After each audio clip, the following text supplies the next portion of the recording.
Hey everybody. So looking over the requests on my videos, I noticed that there's a lot of requests to build things, to showcase building things, and like for tutorials around that in general. So I decided to make this general tutorial. Let's build some AI with AI as a general introduction for anyone that wants to get involved with like building and playing around with AI more than just like prompt engineering and messing around with the system prompt, etc.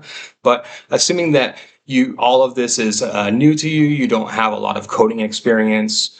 Perhaps you've never even been inside of a Colab notebook, etc. My goal is to explain all of this to you and get you up and running in as simplistic terms as possible. So the first thing, I think like a lot of people misunderstand how exactly you access AI as in terms of a software, right? I think a lot of people have this kind of concept that AI is this like nebulous entity that like exists on machines, perhaps maybe servers.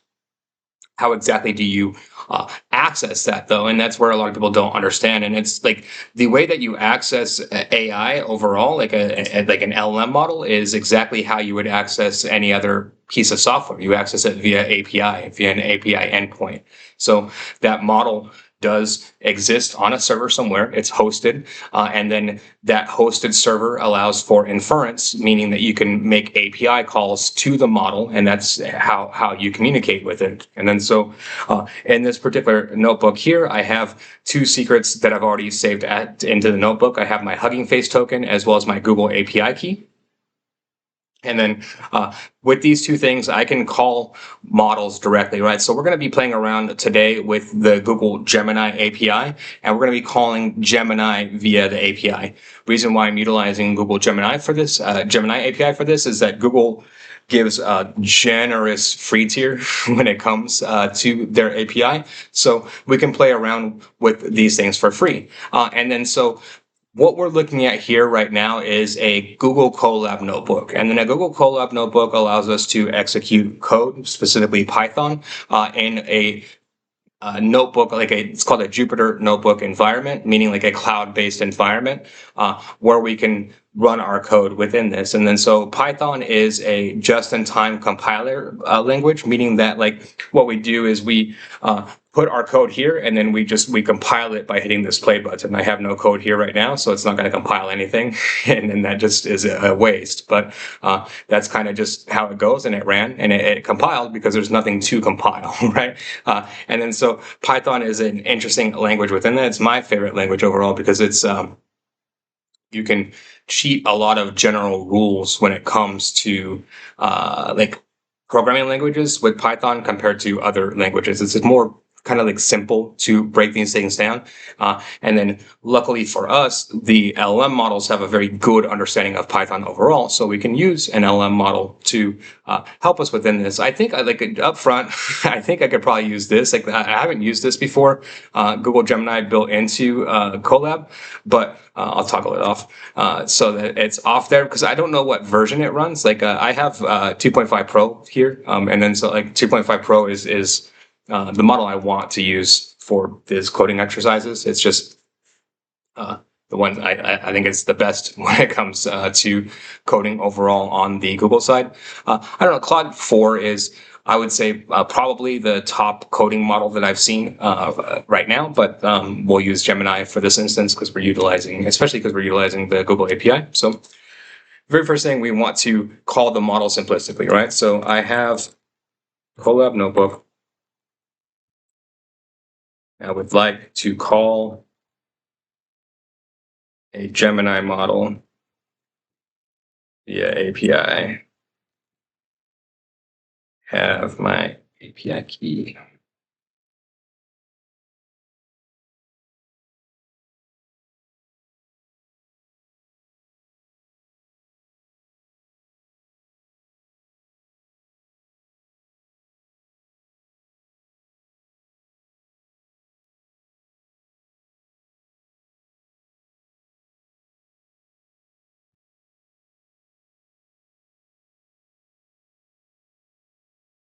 Cool. So I have a Colab notebook and I would like to call a Gemini model via API. I have my API key saved as a secret. It's called Google API, Google Gemini, Google API key. Please provide the simplest code possible I can run to communicate with the model. Here's the simplest way to communicate with Gemini API from a Colab notebook. And it gives us some code here. This is about as simple as it can get. It's got a lot of comments in here. So you can see here, we're just importing. So we're importing a few files that were if these weren't already in here, we would have to do a command called pip install, but we don't have to because we're utilizing Google all around within this. So all of this is built in. We just have to import these packages. And then we need to configure the client. This is just reading the API key secret that I have there. And that's all this code is just for that secret there. And then this is literally the code to generate the model. Like this is it. This is like all that is needed to call the Google Gemini model. And then I'm just going to send a prompt to it of hello world in this instance. And then let's go ahead and hit play here. And we get an error.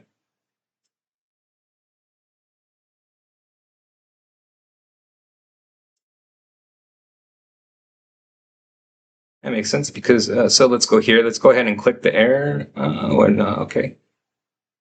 So what it's telling us is that this model name is incorrect, which makes sense. Like the model, so first thing, we can just go ahead and feed this to the model and see if it can update the model name for us.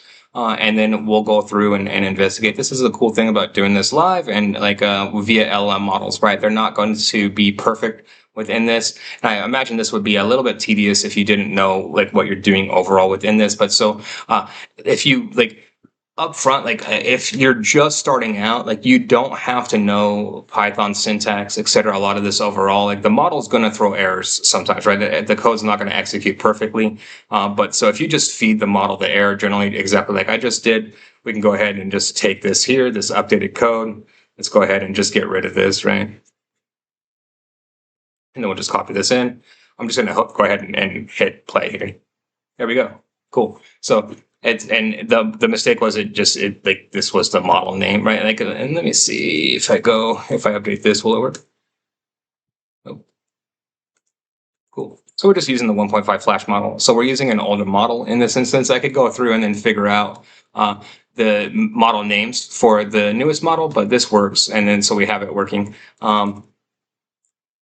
And I can just adjust this. So what is the capital of France?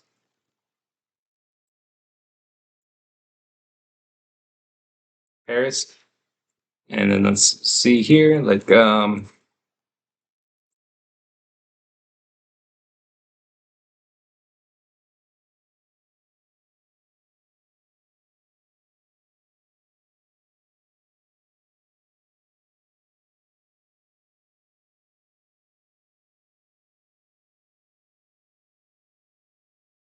oops. And so I'm just asking it, how much wood could an 85 kilogram woodchuck chuck, assume a competitive environment?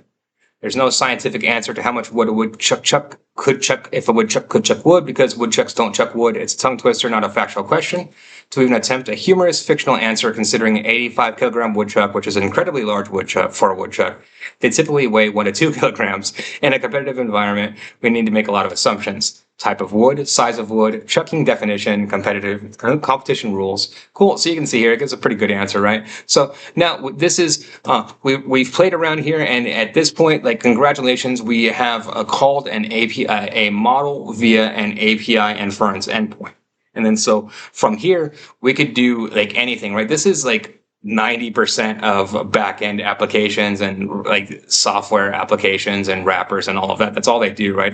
They just take this and then they do what we're going to, so we're going to build upon this, right? We have now our base model. And then so from here, we're going to build everything around it, right? So then as far as the model goes, the only thing again that we really need for this is, in this instance, is to call the model. And then so your next question, let's go ahead and do the very next thing from this, which would be, so this is cool, but what if we want to make this an agent system? So we want to call this model a few different times, right? Let's try that.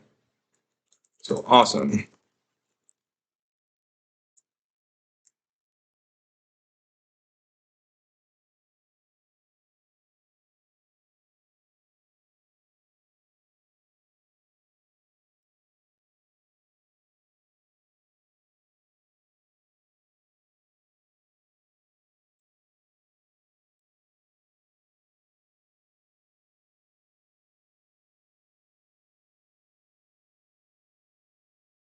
And so I just prompted out, awesome, can you convert it to an agent-based system that calls a few different Gemini models, each with a different function that combine into an agentic framework? So I'm just asking it to build out a simple agent-based framework utilizing these Gemini models that we're calling via their inference API.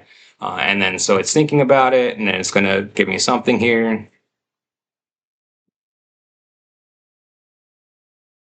Cool.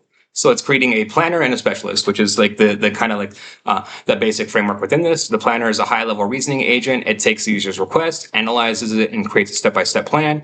We use a powerful model like Pro, and then a let's see if this is going to work with that. And then a fast-focused agent. The specialist is a fast-focused agent that executes a specific task from the plan. In this example, its specialty will be writing code. We use the faster, more economical Flash model. So we're going to switch. So we're utilizing two different models of Gemini in this instance, and then so let's just go ahead and copy this code here. I'll review it here before we just execute it out.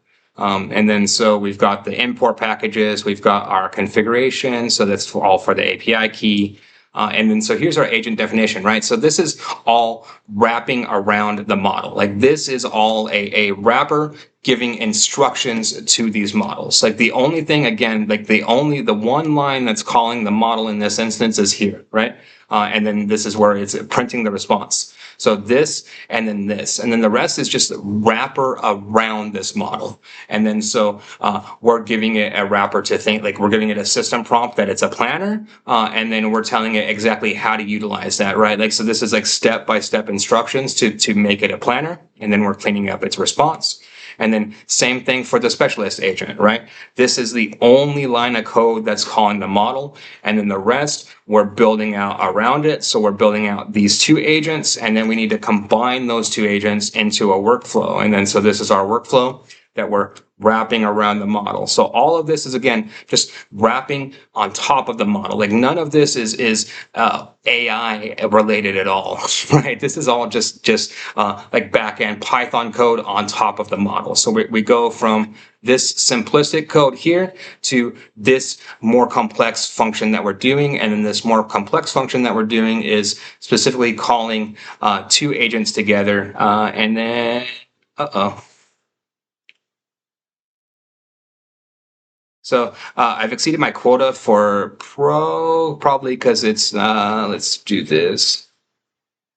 I think it'll work if I do this.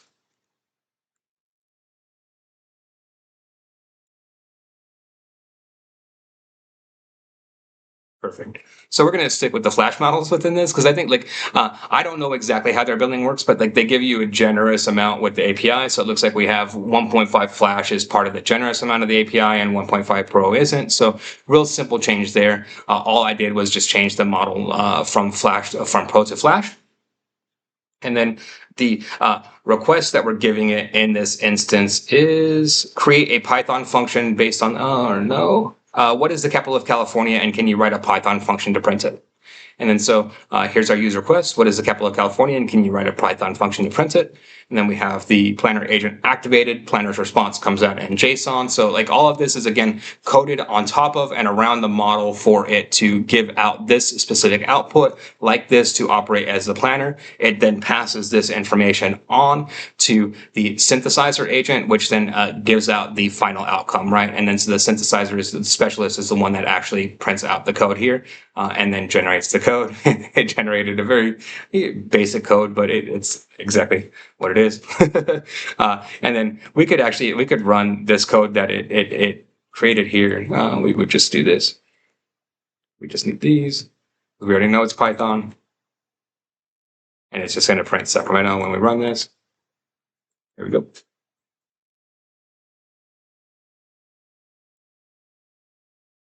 And so, cool. So, I mean, that's essentially how it breaks down. We have now, first of all, we implemented and called an a Google API, and we called it a model, Gemini 1.5 Flash, specifically into the environment here. And then in this second instance, we utilized and we created two agents. And then so next thing that we want to do, let's say that we want to put memory around this model, right? Conversational memory would be like a important concept, probably. Like the model has a context that it will remember within it. But let's say that we want to give it additional context. Let's say we wanted to so within Google Colab, you can create notes within Google Colab here, right? So I could go ahead and over here somewhere, there's an option and an ability where I could create like notes and store like a simple notepad within this. So let's ask Google Gemini to build that out for us.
I just asked it very simplistically, can you next create a simple memory for Gemini Flash model by creating a notepad within the Google Colab environment that it can read write to, which will serve as the model's conversational memory. There should then be a way to prompt the model for multi-turn inference to test whether it can read write from the notepad. And then so it does it. Here's our code that it's generating. I'll just read it through as it's generating it here. Cool.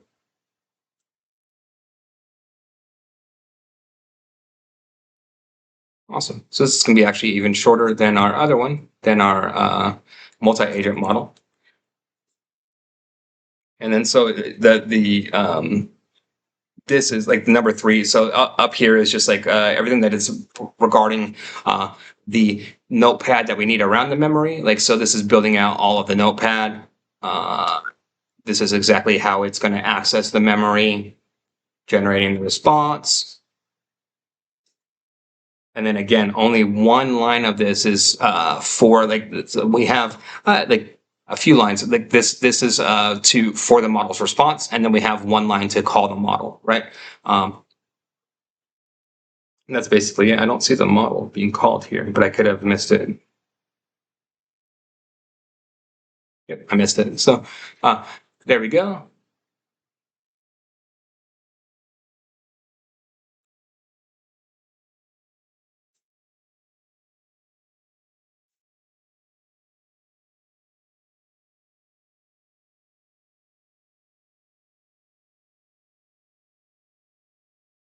Cool. So I'm just reading through essentially what it outputted here. I just really literally just copied and pasted it over. And then so this isn't interacting very well with the environment itself, with the like Google Colab environment. It is creating it is creating a memory file here. So if we go, here we go, see our conversation memory.txt.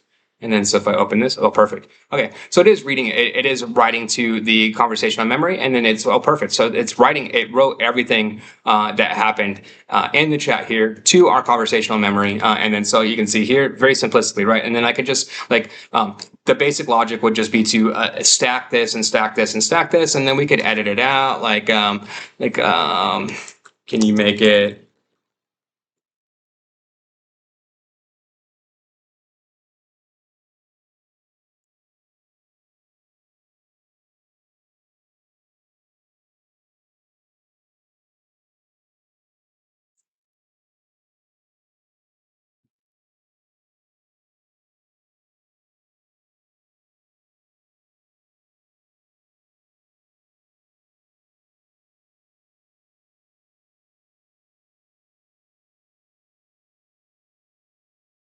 just say, can you make it so the conversation memory can hold up to 3 recent conversations in the notepad? Then it should overwrite the first memory when full, etc. Because as it is right now, it's just going to like stack infinitely, right? And then so this is cool for a while, but then if we wanted like a long conversation, this would eventually start taking up massive amounts of tokens, etc. So let's say we want to limit it in this instance to just very small, simple, right? We want three conversational history, like 3 parts of the conversational history. And then after that, we want it to overwrite what is written in that notepad there. So let's just take it here. Might as well just do this, paste it in here. And then so let's keep this open here. I don't think it's going to update in real time because I think I have to refresh it, but let's pay attention to just how Colab works, but we'll keep it open and then pay attention. Yeah, we have to update it. Cool. And it creates a new one. We'll just do this.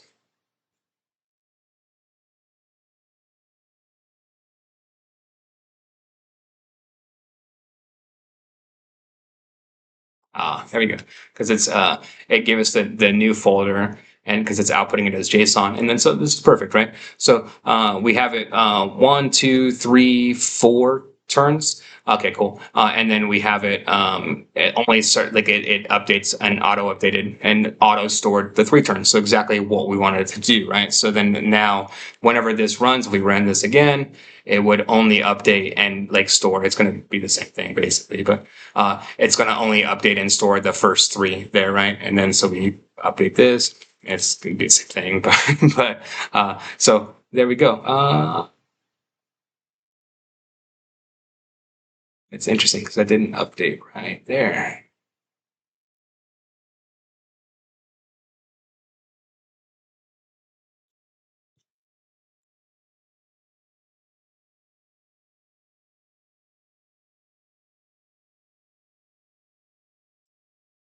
Cool. So that's interesting, right? So we have an interesting error that has already come up. So it was able to write to our notepad once, but it's not able to write it again. So that's cool. Like going through here, we have an error within this, right? So let me correct this error for you. So there is an error. It works the first time.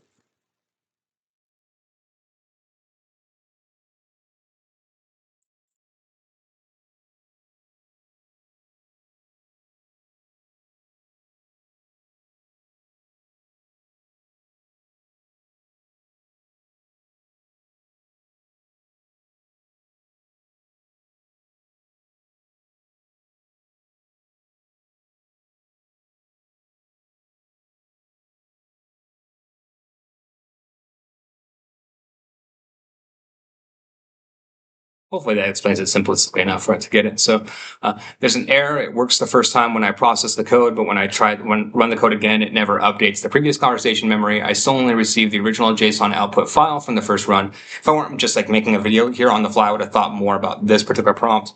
But cool. Okay, I found the issue. So you found the issue. The problem is that the line clear memory is at the top of the testing script, so it deletes the memory file before starting the conversation. So you're always starting a clean slate.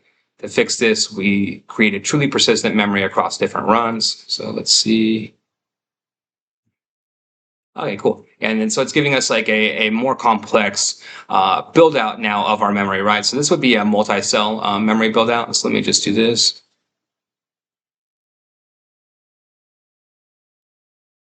Simplest and easiest way to do this is like, let me just go ahead and clean up our notebook here.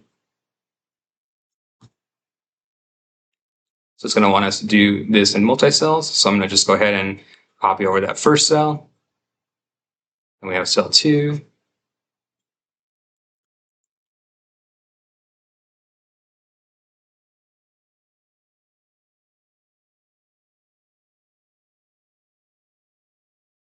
And then cell 3 would be our reset. So we want to run cell 1.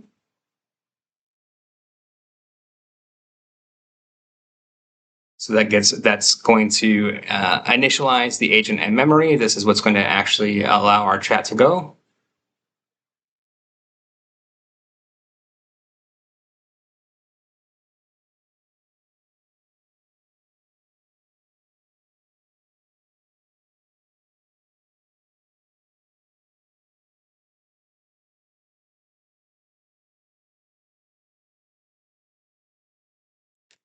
Let's see this. Try this. So this is not working out like exactly as we wanted it to.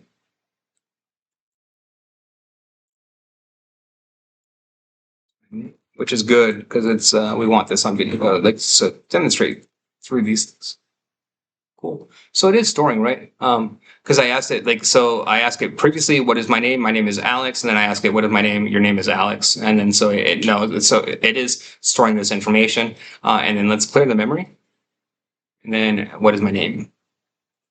I don't know your name. There's no information about your name and you in our conversation history. I don't know your name. Okay, cool. So it's storing it not in the output files like we want here, but it is storing it within the model, right? So it's getting us what we want here within this. And then from here, I guess the next thing to show, and probably like the last thing to highlight within this would be like a RAG tuning example, right? I think that would be like the last like big instance that people would utilize within this. So let me just go back here.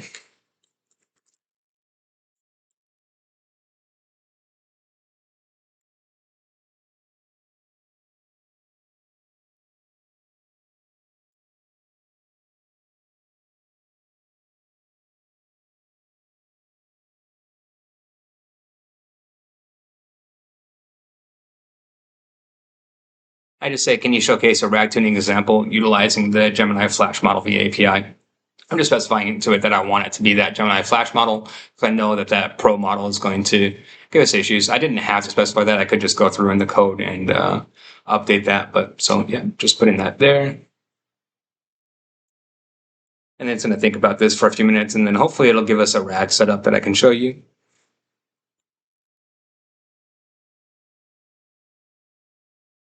Awesome.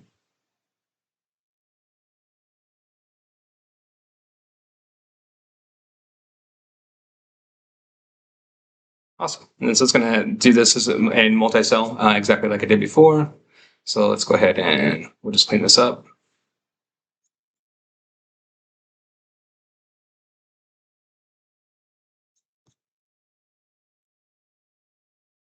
So this is installing our dependencies and then just configuring the API to call the model. And this is our RAG tuning. Like this is what we're going to RAG tune the model on, like where it's going to get its like information from.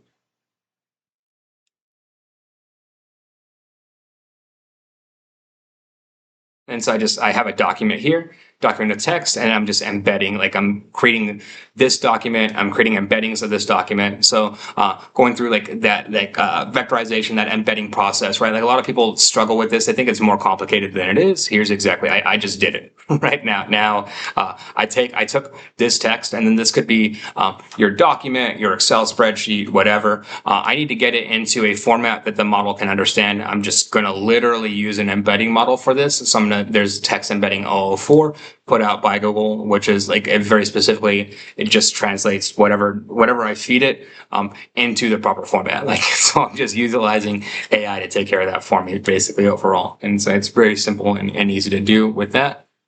And then we have this is the main job, right? This is going to be what's going to actually like RAG tune it. So this is setting up the RAG tuning database.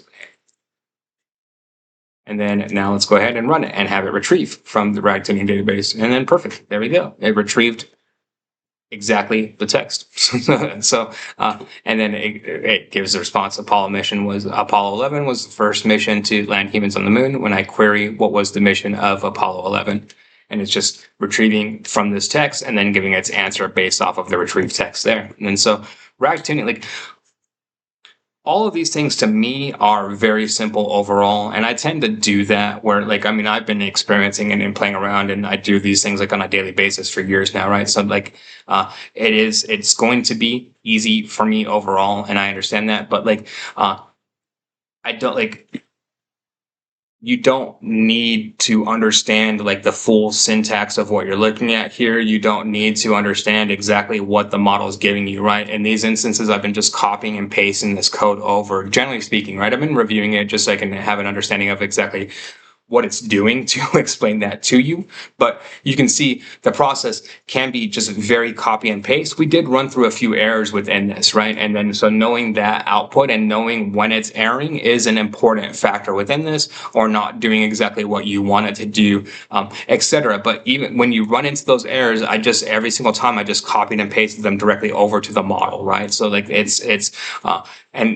added like a few minutes of extra work that we're doing within this overall. So overall, hopefully this gives you a good understanding of building overall with AI, how to utilize it to essentially build and start from. So the bottom line within this, the most important thing that I want you to understand is that in all of these instances, it was one line of code in order to call the model, and then everything else is just wrapper on top of that, right? Like if we want to give it memory, if we want to make it rag tuned, if we want to create embeddings, all of that is just external code separate from the model itself, right? And it's very easy to just build out those models and those frameworks on top of the model. And that's essentially what your app is and what your software, AI-based software is, et cetera, is it's just calling that model, and then all of that code, all of that wrapper around it is the most important part of it and the most important element. Like it's not